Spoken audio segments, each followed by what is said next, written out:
ഇന്ത്യയിലെ ഏറ്റവും പ്രമുഖ കാർഡിയോളജിസ്റ്റുകളിൽ ഒരാളായ ഡോക്ടർ എൻ പ്രതാപൻ ആണ് ഇന്ന് നമ്മളോടൊപ്പം ഉള്ളത്. ഒരുപക്ഷെ ലോകത്ത് ഏറ്റവും കൂടുതൽ ബലൂൺ ശസ്ത്രക്രിയ ചെയ്ത ഡോക്ടർമാരിൽ ഒരാളാണ് അദ്ദേഹം. അതുപോലെ തന്നെ ESI ഹോസ്പിറ്റലിലെ കാർഡിയോളജി ഡിപ്പാർട്ട്മെൻറ്റ് തുടങ്ങിയത് അദ്ദേഹമാണ്. പരിയാരം മെഡിക്കൽ കോളേജിലെ ആദ്യത്തെ ഹൃദ്രോഗ വിദഗ്ധൻ അദ്ദേഹമായിരുന്നു. അപ്പോൾ ഹൃദ്രോഗ ചികിത്സാ രംഗത്ത് കേരളത്തിന് അഭിമാനത്തോടെ ഓർക്കാൻ കഴിയുന്ന ഒരു പേരാണ് ഡോക്ടർ എൻ പ്രതാപൻ്റെ. അദ്ദേഹമാണ് ഇന്ന് ഇവിടെ നമ്മുടെ വിശിഷ്ടാതിഥിയായിട്ട് ഇവിടെ എത്തിയിട്ടുള്ളത്. ഡോക്ടറെ, ജനഭൂമിക്ക് വേണ്ടി ഞാൻ അങ്ങയെ സ്വാഗതം ചെയ്യുകയാണ്. ഡോക്ടറെ, ഞാനൊരു വാർത്ത കേട്ടത്, അതുകൊണ്ടാണ് അങ്ങേ ഇങ്ങോട്ട് ക്ഷണിച്ചു വരുത്തിയത്. അതായത് കൊല്ലത്ത് അങ്ങ് ഭാരതീയ ജനതാ പാർട്ടി സ്ഥാനാർത്ഥിയായിട്ട് മത്സരിക്കുന്നു എന്ന് ഇന്നാണ് എനിക്കൊരു വിവരം കിട്ടിയത്. ആകസ്മികമായിട്ട് ഡോക്ടറെ കിട്ടിയപ്പോൾ അതുകൊണ്ടാണ് ഫോൺ ചെയ്ത് എന്നെ ഒന്ന് കാണണമെന്ന് പറഞ്ഞത്. അതിനകത്ത് എത്രമാത്രം വാസ്തവമുണ്ട്? ശരിയാണ്. ഇതുവരെയുള്ള വിവരം വെച്ചുകൊണ്ട് അവർ എന്നോടാണ് സ്ഥാനാർത്ഥിയാകാം എന്ന് പറഞ്ഞേക്കുന്നത്. ലാസ്റ്റ് മൊമെൻറ്റിൽ വല്ല മാറ്റമൊന്നും വന്നില്ലെങ്കിൽ ഉറപ്പായിട്ടും ഞാനായിരിക്കും താൽക്കാലികമായിട്ട് അല്ലെങ്കിൽ BJPയുടെ സ്ഥാനാർത്ഥിയായിട്ട് കൊല്ലത്ത് വരുന്നത്. അത് എൻ്റെ തന്നെ ജന്മസ്ഥലവും ഞാൻ പഠിച്ചു വളർന്നതും കളിച്ചു വളർന്നതും ഇന്നെൻ്റെ പ്രൊഫഷനും അവിടെ തന്നെയാണ് നടക്കുന്നത്. അപ്പോൾ ഈ രാഷ്ട്രീയ രംഗത്തേക്ക് ഇറങ്ങുമ്പോൾ അങ്ങേക്ക് സാധ്യതകളുണ്ട്, ചില ബുദ്ധിമുട്ടുകൾ നേരിടേണ്ടി വരുന്നുണ്ട്, ഒട്ടേറെ അവസരങ്ങൾ വരുന്നുണ്ട്, ഭീഷണി വരും. ഭീഷണി എന്ന് പറഞ്ഞാൽ മറ്റല്ല, ഡോക്ടർക്ക് വരുന്ന വധഭീഷണിയൊന്നും അല്ല ഞാൻ ഉദ്ദേശിക്കുന്നത്. പ്രാക്ടീസൊക്കെ ആയിട്ട് ബന്ധപ്പെട്ട് കുറയ്ക്കേണ്ടി വരും, അങ്ങനെയൊക്കെയുള്ള കാര്യങ്ങളാണ് ഉദ്ദേശിച്ചത്. അപ്പോൾ ഡോക്ടർ ഈ മത്സര രംഗത്തേക്ക് വരുന്നു എന്ന് കണ്ടപ്പോൾ, അതെ, അങ്ങ് സുഹൃത്തുക്കളൊക്കെ ആയിട്ട് ഇക്കാര്യം അഭിപ്രായം പങ്കുവെച്ച് കാണണമല്ലോ, എന്താണ് ഒരു കോമൺ റെസ്പോൺസ് ഡോക്ടർക്ക് കിട്ടിയത്? എല്ലാവരും പറഞ്ഞത് ഇതിനകത്ത് രണ്ട് തരത്തിൽ റെസ്പോൺസാണ്. ഭാരതീയ ജനതാ പാർട്ടിയിൽ ഒരു സ്ഥാനാർത്ഥിയാവുക എന്ന് പറഞ്ഞാൽ ഈ ഹെൽത്ത് കെയറിൽ ഞാൻ ശരിക്കും പറഞ്ഞാൽ ഒരു കാർഡിയോളജിസ്റ്റ് മാത്രമല്ല, ഞങ്ങളുടെ തന്നെ ഓർഗനൈസേഷനിൽ, അതായത് നാഷണൽ ഇൻ്റർവെൻഷണൽ കൗൺസിൽ എന്നൊരു ഓർഗനൈസേഷനുണ്ട്. അതിൻ്റെ ചെയർമാനാകുന്ന ആദ്യത്തെ ദക്ഷിണേന്ത്യൻ ഡോക്ടറാണ്. കേരളത്തിൽ തന്നെ interventional cardiology council of Kerala എന്നൊരു ഓർഗനൈസേഷൻ ഓൾറെഡി പ്രസിഡൻ്റായിരുന്നു. ഈ സമയത്ത് കൂടാതെ തന്നെ ഇന്ത്യയിൽ 2 തരം നാഷണൽ പ്രോഗ്രാം എല്ലാ വർഷവും ചെയ്യുന്ന ഒരാളാണ്.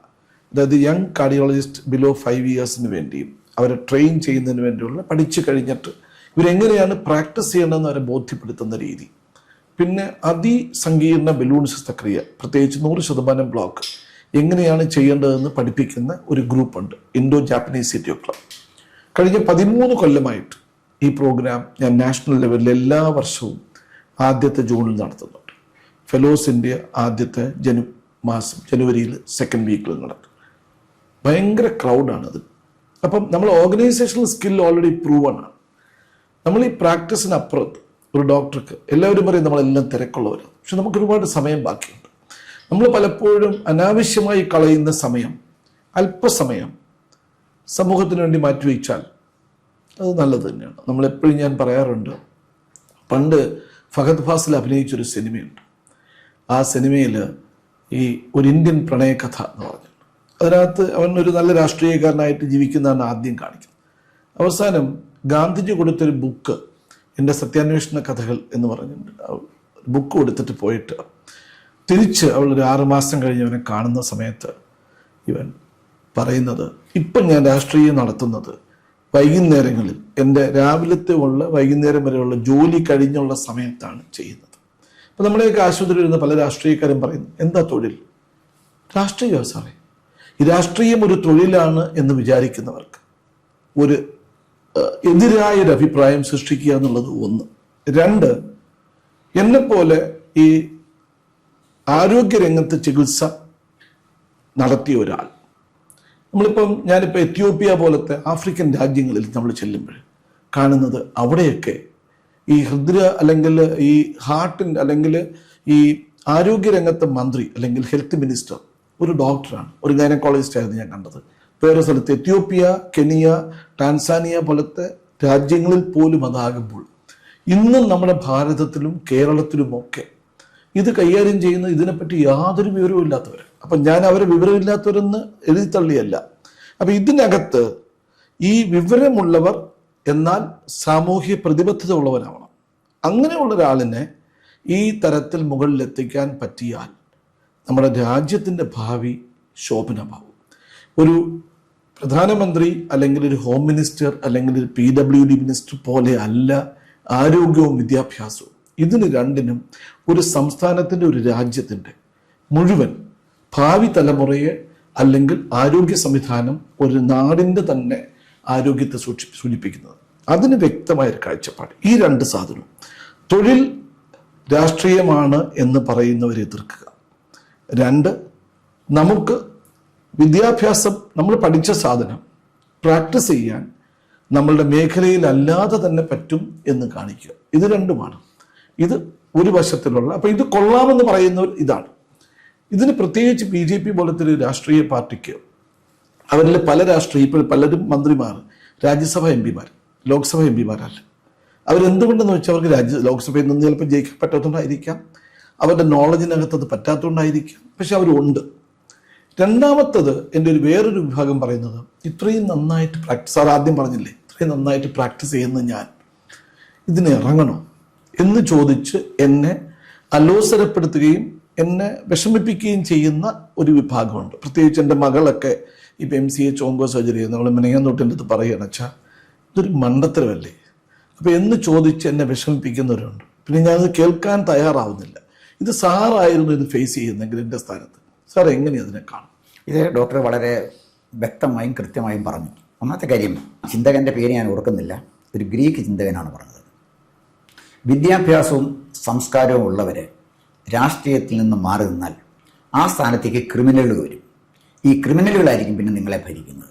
ക്രിമിനലുകൾ ഈ വിദ്യാഭ്യാസം ഉള്ളവരെ ഭരിക്കും. കാരണം അവരിതിനകത്ത് ഒതുങ്ങി നിൽക്കുകയല്ലേ. നമ്മൾ ഡോക്ടർ പറഞ്ഞ പോലെ ഈ പ്രൊഫഷണൽ രാഷ്ട്രീയക്കാർ, അവർ മോശമാണെന്നും ഞാൻ പറയുന്നില്ല, പക്ഷേ പ്രൊഫഷണൽ രാഷ്ട്രീയക്കാരാകാം, അവർ രാഷ്ട്രീയം ഒരു പ്രധാന പ്രൊഫഷനായിട്ട് സ്വീകരിക്കരുത് എന്നാണ് എൻ്റെ അഭിപ്രായം. അവർക്ക് കൃഷി ചെയ്യാം, കച്ചവടം ചെയ്യാം, അതല്ലെങ്കിൽ വേറെ എന്തെങ്കിലും ജോലി ചെയ്യാം, ചെയ്തുകൊണ്ട് അവരുടെ ദൈനംദിന വരുമാനത്തിന് പണം കണ്ടെത്തിക്കൊണ്ട് വേണം രാഷ്ട്രീയത്തിലേക്ക് പോകാൻ. ഇത് പറയുമ്പോൾ എനിക്ക് ഓർമ്മ വരുന്നത്, ഹോച്ചിമിൻ ഒരിക്കൽ അദ്ദേഹത്തെ സന്ദർശിക്കാൻ ചെന്ന ഇന്ത്യയിലെ കുറച്ച് MP മാരോട് ചോദിച്ചു, എന്താണ് നിങ്ങളുടെ പ്രൊഫഷൻ? അവർ പറഞ്ഞു, ഞങ്ങൾ MP മാരാണ്. അത് നിങ്ങൾ ചെയ്യുന്ന സേവനമാണ്. നിങ്ങളുടെ പ്രൊഫഷൻ എന്താണ്, ജോലി എന്താണ്? അല്ല, ഞങ്ങളങ്ങനെ ജോലിയൊന്നുമില്ല, ഞങ്ങൾ MP മാർ, അതാണ് ഞങ്ങളുടെ ജോലി. അപ്പോൾ അത് ചോദിക്കുന്നതിൻ്റെ കാര്യം, ഹോച്ചിമിൻ വിയറ്റ്നാമിൻ്റെ ഭരണാധികാരിയായിരിക്കുമ്പോഴും അദ്ദേഹം താമസിച്ചിരുന്ന ചെറിയ വീട്ടിൽ തന്നെയാണ് ഹോച്ചിമിൻ താമസിക്കുന്നത്. വെളുപ്പിനെ എണ്ണിച്ച് അദ്ദേഹത്തിൻ്റെ കൃഷിയിടത്തിൽ പോയി കൃഷി ചെയ്യും. അത് കഴിഞ്ഞ് തിരിച്ചു വന്നിട്ടാണ് അദ്ദേഹം പിന്നെ ഭരണാധികാരിയുടെ ചുമതല വഹിക്കുന്നത്, പ്രസിഡന്റിൻ്റെ ചുമതല വഹിക്കുന്നത്. തിരിച്ച് വീണ്ടും പോയി കൃഷി ചെയ്യും. ഡോക്ടർ ഇത് പറഞ്ഞപ്പോഴേ ഡോക്ടർക്ക് അനുകരിക്കാൻ കഴിയുന്ന വലിയൊരു മാതൃകയുണ്ട്. ബംഗാളിലെ മുഖ്യമന്ത്രിയായിരുന്നു BC റോയ്. BC റോയിയെ ബംഗാൾ മുഖ്യമന്ത്രിയായിരുന്നു. ബംഗാളിൽ രാവിലെ 10 മണിക്ക് പിന്നെ സെക്രട്ടേറിയറ്റ് വരും. അദ്ദേഹത്തിൻ്റെ ജോലി കഴിഞ്ഞ് തിരിച്ചു ചെന്ന് കഴിഞ്ഞാൽ രാത്രി മുഴുവൻ രോഗികളെ നോക്കും. സെക്രട്ടേറിയറ്റിൽ വരുന്നതിന് അരമണിക്കൂർ മുമ്പും രോഗികളെ നോക്കും. 2 മണിക്കൂർ എല്ലാ ദിവസവും നോക്കും. ബംഗാൾ കണ്ട ഏറ്റവും നിസ്വാർത്ഥനും ഏറ്റവും സമർത്ഥനുമായിരുന്ന മുഖ്യമന്ത്രി BC റോയായി. ഞാൻ ജ്യോതി ബസുവിനെ മറന്നുകൊണ്ടല്ല പറഞ്ഞത്. ജ്യോതി ബസുവിനേക്കാൾ ഒരു പടി മുകളിൽ ഞാൻ ബഹുമാനിക്കുന്നത് BC റോയെ തന്നെയാണ്. കാരണം BC ഒരു professional. Jyoti Basu London school of എക്കണോമിക്സിൽ പഠിച്ച ആളാണ്. മോശമായ ഒരാളാണെന്നല്ല ഞാൻ ഈ പറഞ്ഞതിൻ്റെ അർത്ഥം. ഡോക്ടറെ പോലുള്ള പ്രൊഫഷണലുകൾ രാഷ്ട്രീയത്തിലേക്ക് വരുന്നത് ഒരു മാതൃക സൃഷ്ടിക്കും എന്ന് തന്നെയാണ് ഞാൻ കരുതുന്നത്. അത് ഇപ്പോൾ ഉദാഹരണത്തിന് ഞാനൊരു രാഷ്ട്രീയ പ്രവർത്തകനായിരുന്നു. ഞാൻ കോളേജ് ജോലി ചെയ്യുന്ന ആളാണ്. എൻ്റെ ജോലി കഴിഞ്ഞ് തിരിച്ചു വന്നാണ്. ഞാൻ 20 കൊല്ലം മാർക്സിസ്റ്റ് പാർട്ടി പ്രവർത്തിച്ച ആളാണ്. അവരുടെ കർഷക സംഘത്തിൻ്റെ പത്തനംതിട്ട ജില്ലയുടെ ട്രഷററായിരുന്നു. കർഷകരെ സംഘടിപ്പിക്കാൻ പോയിട്ടുണ്ട്. എന്നെക്കൊണ്ട് ചെയ്യാനൊക്കെ ജോലി ചെയ്തിട്ടുണ്ട്. പക്ഷേ ഞാൻ ചെയ്യുന്ന എൻ്റെ അവധി സമയങ്ങളിലും വൈകുന്നേരങ്ങളിൽ എനിക്ക് കിട്ടുന്ന സമയത്തുമായിരുന്നു. അതുകൊണ്ട് എനിക്ക് കിട്ടിയൊരു പ്രിവിലേജ് എന്താണ്, എനിക്ക് കിട്ടിയൊരു ബെനിഫിറ്റ് എന്താണെന്ന് ചോദിച്ചാൽ, അനാവശ്യമായ വിമർശനങ്ങളുടെ മുന്നിലും ഭീഷണിക്ക് മുന്നിലും എനിക്ക് വഴങ്ങേണ്ടി വന്നിട്ടില്ല. ഇതങ്ങ് ചെയ്യണം, ചെയ്തില്ലേൽ നടപടി വരുമെന്ന് പറഞ്ഞാൽ നടപടി വന്നാൽ എനിക്ക് പ്രത്യേകിച്ച് പ്രശ്നമൊന്നുമില്ല, എനിക്കൊരു ജോലി ഉണ്ടല്ലോ. അത് നമുക്കൊരു സേഫ്റ്റി, ഒരു സെക്യൂരിറ്റി തരുന്നുണ്ട്. അതല്ലെങ്കിൽ മുഴുവൻ സമയ രാഷ്ട്രീയ പ്രവർത്തകനാണെങ്കിൽ അതിൻ്റെ അർത്ഥം ജനങ്ങളെ ചൂഷണം ചെയ്ത് ജീവിക്കണം എന്നുള്ളതാണ്. അതുകൊണ്ട് ഡോക്ടർ എടുത്ത തീരുമാനം വളരെ ശ്ലാഘനീയമാണ്. പക്ഷേ എൻ്റെ ഒരു സംശയം, ഞാനൊരു രാഷ്ട്രീയ നിരീക്ഷകൻ എന്നുള്ള നിലയിൽ ഞാൻ പറയാം, ഡോക്ടർ കൊല്ലത്താണ് മത്സരിക്കാൻ പോകുന്നത്. കൊല്ലം ഒരുപാട് സാധ്യതകളും വെല്ലുവിളികളുമുള്ള ഒരു നിയോജകമണ്ഡലമായിട്ടാണ് എനിക്ക് തോന്നുന്നത്. കാരണം കൊല്ലം കശുവണ്ടി മേഖലയാണ്, കശുവണ്ടി തൊഴിലാളികളുടെ നാടാണ്. കൊല്ലം കമ്മ്യൂണിസ്റ്റ് പാർട്ടിയുടെ ഒരുപാട് നേതാക്കന്മാർ, പ്രത്യേകിച്ച് ട്രേഡ് യൂണിയൻ നേതാക്കന്മാരുണ്ടായിരുന്ന സ്ഥലമാണ്. പിന്നെ ശ്രീകണ്ഠൻ നായർ, അതുപോലെ തന്നെ baby John, TK Divakaran, RSP പോലുള്ള രാഷ്ട്രീയ പ്രസ്ഥാനത്തിൻ്റെ ഈറ്റില്ലം എന്ന് പറയുന്നത് കൊല്ലമാണ്. അപ്പോൾ കൊല്ലം വലിയ ഒരുപാട് ട്രേഡ് യൂണിയൻ സമരങ്ങൾ നടത്തുന്ന സ്ഥലമാണ്. കൊല്ലത്തിനടുത്താണ് ചന്ദനത്തോപ്പിൽ വെടിവെപ്പ് നടന്നത്. അപ്പോൾ ഇതൊക്കെ നടന്നിട്ടുള്ള കൊല്ലത്ത് വളരെ അടുത്ത സമയത്തായിട്ട് ഈ ഭാരതീയ ജനതാ പാർട്ടിയുടെ വളർച്ച ഞാൻ വളരെ കൗതുകപൂർവ്വം നിരീക്ഷിക്കുന്ന ഒരാളാണ്. ഞാൻ ഈ ഓരോ രാഷ്ട്രീയ പാർട്ടിയുടെ വളർച്ചയും തളർച്ചയും നോക്കുന്ന ആളാണ്. 6 സീറ്റായിരുന്നു 2020 ഭാരതീയ ജനതാ പാർട്ടിക്ക് കൊല്ലം കോർപ്പറേഷൻ ഉണ്ടായിരുന്നത്. ഇപ്പോൾ അത് 12 സീറ്റായി. അതായത് ഇരട്ടിയായിട്ട് ആ സീറ്റ് വർദ്ധിക്കുകയാണ് ചെയ്തത്. അപ്പോൾ കൊല്ലത്ത് ഭാരതീയ ജനതാ പാർട്ടിക്ക് സേഫായിട്ട് നിൽക്കാൻ കഴിയുന്ന ഒരു ഇടം, ഒരു സ്പേസ് അവർ എന്തുകൊണ്ടോ അവരുണ്ടാക്കിയിട്ടുണ്ട്. അപ്പം ഞാൻ ഇത് പറയേണ്ട കാര്യം, കൊല്ലത്ത് അവർ മത്സരിപ്പിച്ച പല സ്ഥാനാർത്ഥികളും അവരുടെ സ്ഥാനാർത്ഥികളുടെ ഒരു സ്വീകരണം ഉണ്ടായിരുന്നു. സ്ഥാനാർത്ഥികളെല്ലാം അവർ അവതരിപ്പിക്കുന്ന ഒരു യോഗത്തിലേക്ക് എന്നെ ക്ഷണിച്ചുകൊണ്ട് ഞാൻ പോയതാണ്. അപ്പോൾ അവിടെ ചെന്നപ്പോൾ അവർ കുറേ സ്ഥാനാർത്ഥികളെ അവതരിപ്പിച്ചു. ഞാൻ അത്ഭുതപ്പെട്ടുപോയി. എല്ലാം വളരെ എഡ്യൂക്കേറ്റഡ് ഉള്ള ആളുകൾ, ഡോക്ടറേറ്റ് എടുത്ത ആളുകൾ, LLM കഴിഞ്ഞ ആളുകൾ എന്ന് പറഞ്ഞാൽ ഏതെങ്കിലുമൊക്കെ രംഗത്ത് പ്രാഗൽഭ്യം തെളിയിച്ച ഒരു പറ്റ ആളുകളാണ് വന്നത്. അപ്പോൾ സത്യത്തിൽ ഞാൻ വിചാരിച്ചു ഇങ്ങനെയുള്ള ആളുകൾ നമ്മുടെ തെരഞ്ഞെടുപ്പ് രംഗത്തേക്ക് വരണം. അവർ ഭരണാധികാരികളാണ്. കാരണം മറ്റൊന്നും കൊണ്ടല്ല, പ്രൊഫഷണലുകൾ, മിടുക്കന്മാർ വരണം എന്നുള്ളതാണ്. അതുകൊണ്ട് ഡോക്ടറെ ഈ വരവ് കൊല്ലത്തുണ്ടാക്കാൻ പോകുന്ന രാഷ്ട്രീയ നിരീക്ഷകൻ എന്നുള്ള നിലയിൽ എൻ്റെ ഒരു കാഴ്ചപ്പാടാണ് പറയുന്നത്. അതിശക്തമായ ത്രികോണ മത്സരത്തിലേക്ക് കൊല്ലം രാഷ്ട്രീയം പോയിരിക്കുന്നു. ഇതുവരെ LDFും UDFും ആയി 2 ധ്രുവങ്ങളിൽ നിന്ന കൊല്ലം രാഷ്ട്രീയം നിയമസഭാ തെരഞ്ഞെടുപ്പിൽ അതിശക്തമായ ഒരു ത്രികോണ മത്സരത്തിലേക്ക് പോകും. അതുകൊണ്ട് ഡോക്ടറുടെ വരവ് കൊല്ലത്തിൻ്റെ രാഷ്ട്രീയ ചിത്രം മാറ്റിമറിക്കും എന്ന് തന്നെയാണ് ഞാൻ ഈ പറഞ്ഞ കാര്യങ്ങൾ കൊണ്ട് എനിക്ക് നിരീക്ഷിക്കാൻ കഴിയുന്നത്. അതിനുള്ളൊരു തയ്യാറെടുപ്പിലായിരിക്കും ഡോക്ടർ എന്നാണ് ഞാൻ കരുതുന്നത്. അത് മാത്രമല്ല സർ, ആക്ച്വലി ഇത് ഉണ്ടാവണം എന്നുള്ളതാണ്. ഇപ്പം നമ്മൾ മാറി മാറി വരുന്ന ഈ ഭരണ സംവിധാനങ്ങൾ നമ്മളൊക്കെ കുഞ്ഞു പ്രായം മുതലേ കണ്ടുകൊണ്ടിരിക്കുന്നത്. അതായത് ഞാൻ കുഞ്ഞു സ്കൂളിലും കോളേജിലും പഠിക്കുന്ന സമയത്ത് കണ്ടുകൊണ്ടിരിക്കുന്നതാണ് ഇപ്പോഴും നമ്മൾ കാണുന്നത്. ഇതല്ലാത്തൊരു സംഭവം, ഒരു മാറ്റം, ഒരു വികസനം ഇന്ന് കൊല്ലം നഗരം എങ്ങനെയാണ് സാർ? ഞാൻ ഈ കാണുന്നതും, ഞാൻ കോഴിക്കോട് പോകുമ്പോഴായാലും കൊച്ചിയിൽ പോകുമ്പോഴായാലും തിരുവനന്തപുരത്ത് പോകുമ്പോഴായാലും കാണുന്ന ഒരു മാറ്റം ഞാൻ കൊല്ലത്ത് കണ്ടിട്ടില്ല.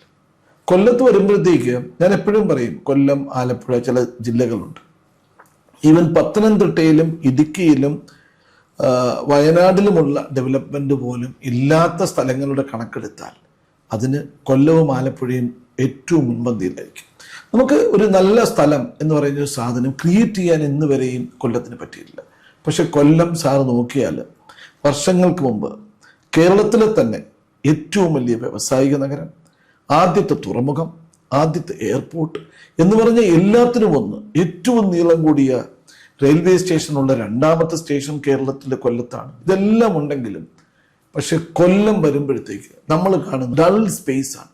നമ്മൾ വന്ന് ഇറങ്ങി കൊല്ലത്തിറങ്ങുന്നതും തിരുവനന്തപുരത്തും കൊച്ചിയിലും പോയി ഇറങ്ങുമ്പം ഇറങ്ങി വന്ന് വണ്ടിയിലേക്ക് കയറുമ്പോൾ നമ്മൾ കാണുന്നത് ഒരു നഗര ഫീലിംഗ് ആണ്.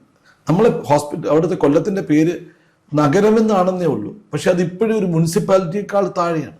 അപ്പോൾ ആ അവസ്ഥ മാറ്റാനായിട്ട് ഒരു വികസന മനോഭാവമില്ല. പക്ഷെ പിന്നൊരു കാര്യം സാറേ, എന്താണ് രാഷ്ട്രീയക്കാർക്ക് വേണ്ടത്?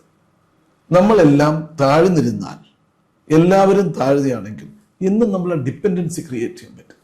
ഒരു മനുഷ്യനും ഒരു പൊളിറ്റീഷ്യനെ ഡിപ്പെൻഡ് ചെയ്യേണ്ട അവസ്ഥ ഉണ്ടാകാത്ത ഒരു രാഷ്ട്രീയ സംവിധാനം ഈ നാട്ടിലുണ്ടാവേണ്ടത് അത്യാവശ്യമാണ്.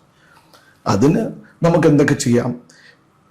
ചടുലതയോടെ നീങ്ങുക, വികസിത സംസ്ഥാനമാക്കി അല്ലെങ്കിൽ വികസിത ജില്ലയാക്കാനുള്ള പ്ലാനുകൾ ഉണ്ടാക്കുക, ചിന്തകൾ ഉണ്ടാകണം.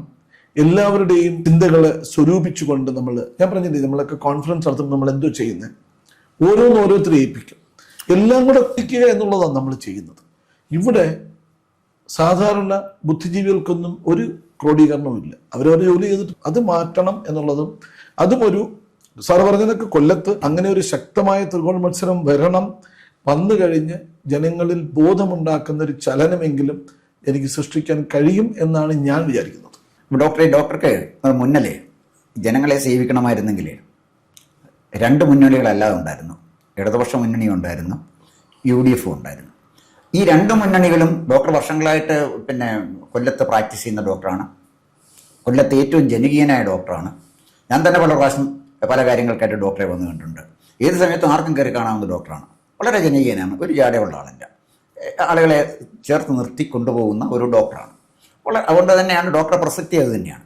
പക്ഷേ ഇത്രയും ജനകീയനായ ഒരു ഡോക്ടർ കൊല്ലത്തിൻ്റെ രാഷ്ട്രീയം, കേരളത്തിൻ്റെ രാഷ്ട്രീയം അങ്ങയുടെ അഭിപ്രായ പ്രകടനത്തിൽ നിന്ന് വളരെ വ്യക്തമായിട്ട് പഠിച്ച ആളാണ്.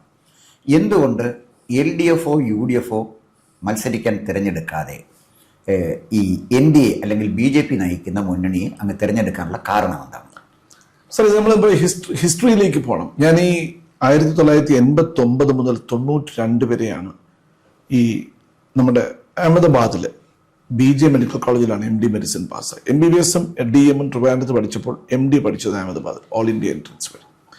ഞാനവിടെ ചെന്നപ്പോൾ കാണുന്നത്, നമ്മൾ ഈ വൈകുന്നേരങ്ങളിൽ കാളിപ്പൂർ, ബാപ്പുനഗർ തുടങ്ങിയ സ്ഥലങ്ങളിൽ ഈ വൈകുന്നേരങ്ങളിൽ നിറഞ്ഞ ക്യൂ നിൽക്കുന്നതാണ്. ഈ അന്നത്തെ ഫുഡിൻ്റെ ബാക്കി, ഗുജറാത്തികളുടെ സ്വഭാവം ഫുഡ് വേസ്റ്റ് ആക്കി കളയത്തില്ല, അവരാർക്കെങ്കിലും സെർവ് ചെയ്യും.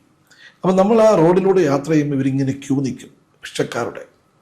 സാർ, ഇന്ന് ആ ഗുജറാത്തിൽ പോയാൽ സാർ അത്ഭുതപ്പെട്ടു പോകും, ഈ കാളിപ്പൂറും ബാപ്പുനഗറും മനസ്സിലാവത്തില്ല. അപ്പം ഞാൻ 89-92 കാലഘട്ടങ്ങളിൽ കേശുഭായ് പട്ടേലാണ് ഭരിച്ചുകൊണ്ടിരുന്നത്.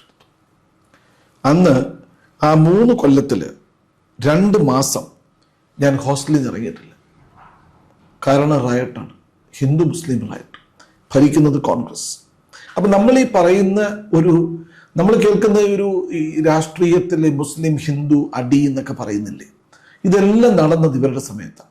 പിന്നെ ഇവർ പറഞ്ഞ ഗോത്ര സംഭവം വന്നു, അത് കഴിഞ്ഞിട്ട് ഇവരെല്ലാവരും ഈ ചാനലുകളിലൊക്കെ പറയുമ്പോൾ എനിക്ക് അത്ഭുതം തോന്നിയിട്ടുള്ളത്, ആ സമയത്ത് ഏകദേശം 2000-2500 പേര് ഒരു വർഷം മരിക്കുമായിരുന്നു.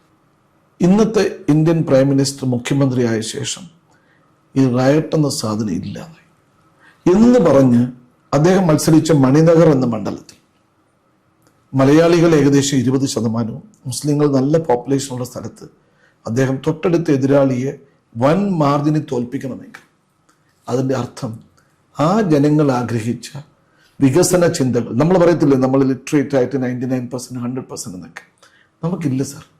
നമ്മളെല്ലാം ഈ അച്ഛ അമ്മ ലിറ്ററസിയുടെ ആൾക്കാരാണ്, ഈ വിവേക ബുദ്ധിയുള്ള മനുഷ്യരാണ്. വിജ്ഞാനത്തെക്കാൾ പ്രധാനം എന്ന് പറയുന്ന ഒരാളാണ് ഞാൻ. ഇന്ന് ഗുജറാത്തിൽ പോയാൽ, അഹമ്മദാബാദിൽ പോയാൽ ആ എയർപോർട്ട് കണ്ടാൽ സാർ, ഇത് അൺബിലീവബിൾ. നമുക്കിപ്പം കണ്ടാൽ വിശ്വസിക്കാൻ പറ്റത്തില്ല. അപ്പം ഇങ്ങനെ ഒരാളിൻ്റെ വിഷൻ, ഇപ്പം നമ്മളൊക്കെ പറഞ്ഞില്ലേ ആയുഷ്മാൻ ഭാരത് പറയത്തില്ലേ, ഈ ആൾക്കാർ വന്നിട്ടേ, സാർ പറഞ്ഞില്ലേ മറ്റു സമുദായങ്ങളിലെ ആൾക്കാർ വന്നിട്ടേ, സാർ ആ മോഡിയുടെ ഒരു ഇൻഷുറൻസ് ഉണ്ടല്ലേ, അതങ്ങ് തന്നേരെ. ഈ മോഡിയുടെ ഇൻഷുറൻസ് ഏറ്റവും കുറച്ച് നടത്താൻ പറ്റാത്ത സ്ഥലം ഏതാണെന്നറിയോ? കേരളമാണ് സാറേ. കാരണം പൈസ റീഇംബേഴ്സ് ചെയ്തില്ല. ഇതെന്തുകൊണ്ടാണ്? ഇതിനകത്ത് സർക്കാരിൻ്റെ, സ്റ്റേറ്റ് ഗവൺമെൻറ്റിൻ്റെയും സെൻട്രൽ ഗവൺമെൻറ്റിൻ്റെയും കോൺട്രിബ്യൂഷൻ ഉണ്ട്. ഈ കോൺട്രിബ്യൂഷൻ ലെവൽ കൃത്യമായി പോയെങ്കിൽ പല സംസ്ഥാനങ്ങളിലും ഈ ആയുഷ്മാൻ ഭാരതിൻ്റെ പൈസ കൊടുക്കുന്നത് വിത്തിൻ 1 month. അങ്ങനെ ഡിസ്പോസ് ചെയ്തെങ്കിൽ ഇന്ന് തിരുവനന്തപുരം മെഡിക്കൽ കോളേജ് പോലത്തെ സ്ഥലങ്ങളിൽ മെറ്റീരിയൽസ് ഇല്ലാതെ കാത്ത് ലാബുകൾ പലപ്പോഴും പൂട്ടേണ്ടി വരില്ലായിരുന്നു. സർജിക്കൽ സാധ്യതകളില്ലാതെ തിയേറ്ററുകൾ അടയ്ക്കേണ്ടി വരത്തില്ലായിരുന്നു. അപ്പം നമ്മളൊരു വിഷനറി മാത്രം പോരാ, നമ്മൾ ആര് ചെയ്തു എന്നുള്ളതിനേക്കാൾ എന്ത് ചെയ്തു എന്ന് നോക്കണം എന്ന് ഞാൻ പറഞ്ഞു. എൻ്റെ നിറമോ എൻ്റെ ജാതിയോ എൻ്റെ മതമോ ആകരുത് ഒരാൾ എന്നെ അസസ് ചെയ്യാനുള്ള ഉപാധി. എന്നെ അസസ് ചെയ്യേണ്ടത് ഞാൻ ചെയ്ത പ്രവൃത്തിയാകണം എന്നുള്ളതാണ്. അതുകൊണ്ട് തന്നെയാണ് പ്രവൃത്തി കൊണ്ട് അദ്ദേഹം കാണിച്ച വഴികൾ വേറെ ഒരു രാഷ്ട്രീയ പ്രസ്ഥാനത്തിനും കാണിക്കാൻ പറ്റിയിട്ടില്ല. ഞാനൊരു ആരാധകനാണ്. ആക്ച്വലി നമുക്കിപ്പം പറയത്തില്ലേ, എന്നെ ആരാധിക്കുന്ന കുറേ പേഷ്യൻസ് ഉണ്ട്. ഞാൻ അദ്ദേഹത്തെ ആരാധിക്കുന്നു ഈ നാടിന് ചെയ്ത സേവനം കൊണ്ട്. ഞാൻ ജപ്പാനിൽ, ഞാൻ US ഒരിക്കൽ, അതായത് ഒരു 3 കൊല്ലം മുമ്പ്, ഈ നമ്മൾ ഇൻട്രാവാസ്കുലർ ഹാർട്ടിൻ്റെ രക്തക്കുഴലിനകത്ത് കയറി സ്കാൻ ചെയ്യുന്ന ഒരു മെഷീനുണ്ട്, ഇൻട്രാവാസ്കുലർ അൾട്രാസൗണ്ട്. അതിൽ ലോകത്തിലെ തന്നെ അതോറിറ്റി എന്ന് പറയുന്നത് അക്കിക്കോ മെഹ്റ എന്ന ഒരു കാർഡിയോളജിസ്റ്റാണ്. പുള്ളിക്കാരി അവിടെ ചെന്നപ്പം എന്നെ ജപ്പാനിലെ ആൾക്കാർ, അവർക്ക് ഈ പാട്രിയോട്ടിക് ആൾക്കാരാണ്, അവിടെ ഉണ്ടെങ്കിലും അവർ ജപ്പാൻ ആൾക്കാർ കൂടെ പോകത്തുള്ളൂ. എന്നെ കൊണ്ട് ജാപ്പനീസ് ഫുഡ് വാങ്ങിച്ചു തരാനായിട്ട് കൊണ്ടുപോയി. അന്ന് രാത്രിയിൽ എനിക്ക് ഫുഡ് കഴിച്ചുകൊണ്ടിരുന്നപ്പോൾ അവരെൻ്റെ അടുത്ത് പറഞ്ഞത്, നിങ്ങളുടെ പ്രൈം മിനിസ്റ്റർ പോലൊരു പ്രൈം മിനിസ്റ്റർ ആയിരുന്നു ജപ്പാനിലുണ്ടായിരുന്നെങ്കിൽ നമ്മൾ സന്തോഷിച്ചേനെ. ജപ്പാൻ ലോകത്തിലെ ഏറ്റവും വികസിത രാജ്യങ്ങളിലൊന്നാണ്. സാറ് ഹിരോഷിമ കണ്ടാൽ സാറ് അത്ഭുതപ്പെട്ടു പോകും, ഇവിടെയാണോ ആറ്റം ബോംബ് ഇട്ടതെന്ന്. കാണാനില്ല സാറേ, ചുമ്മാതൊരു മോണിമെന്റ്, നമ്മൾ ഇവിടുത്തേക്ക് രാഷ്ട്രീയക്കാരുടെ വഴിയിലൊക്കെ വെച്ചേക്കുന്ന ഇതില്ലേ, പ്രതിമയില്ലേ, അത്രയും പോലും ഇല്ലാത്തൊരു സ്ഥലത്ത് ഒരു മോണിമെന്റ് അല്ലാതെ വേറെ ഒന്നുമില്ല. അവിടെ ആ രാജ്യത്തിലെ പ്രഗത്ഭയായ ഒരു ഹൃദ്രോഗ വിദഗ്ധ, ഇന്ന് അമേരിക്കയിൽ പ്രാക്ടീസ് ചെയ്യുന്നവർ പറയുകയാണ്, എൻ്റെ ആഗ്രഹം നിങ്ങളുടെ പോലത്തെ ഒരു പ്രൈം മിനിസ്റ്ററാണ്. ഇത് ഒരു വശത്ത്. രണ്ടാമത്, നമ്മൾ കാറിൽ യാത്ര ചെയ്യുന്ന സമയത്ത് ഒരു അഫ്ഗാനിസ്ഥാൻ ഡ്രൈവർ പുള്ളി പറയുമായിരുന്നു, സാറേ എന്തൊരു പ്രൈം മിനിസ്റ്ററാണ് നിങ്ങളുടേത്. അപ്പം നമ്മൾ പല രാജ്യങ്ങളിൽ ഞാൻ യാത്ര ചെയ്യുന്നതാണ്. ഞാൻ പറഞ്ഞില്ലേ 19 രാജ്യങ്ങളിൽ ഞാൻ ബലൂൺ ശസ്ത്രക്രിയ ചെയ്യുമ്പോൾ ഒരാൾ പോലും ഇവിടുത്തെ ജാതി മത സാധനങ്ങൾ പറയാറില്ല. ഫോർ എക്സാമ്പിൾ സാർ ടാൻസാനിയയിൽ ചെന്നാലേ ഒരു വീട്ടിൽ ഭാര്യ ക്രിസ്ത്യാനിയാണെങ്കിൽ ഭർത്താവ് മുസ്ലിമാണ്. ഈ നാട്ടിൽ അങ്ങനെ ചിന്തിക്കാൻ പറ്റൂ സാർ? നമ്മൾ എവിടെ ലിറ്ററസി സാർ? നമ്മൾ മാറേണ്ട കാലം കഴിഞ്ഞു. ഈ മാറ്റത്തിന് നമ്മൾ രാഷ്ട്രത്തെയാണ് സ്നേഹിക്കേണ്ടത്, ഇവിടുത്തെ വികസനങ്ങളെയാണ് സ്നേഹിക്കേണ്ടത്, ഇവിടുത്തെ മതവിശ്വാസങ്ങളെ അല്ല സ്നേഹിക്കേണ്ടത്. ഇതാണ് എൻ്റെ വിഷൻ. അത് പറ്റുന്നത് BJPക്കായിരിക്കും.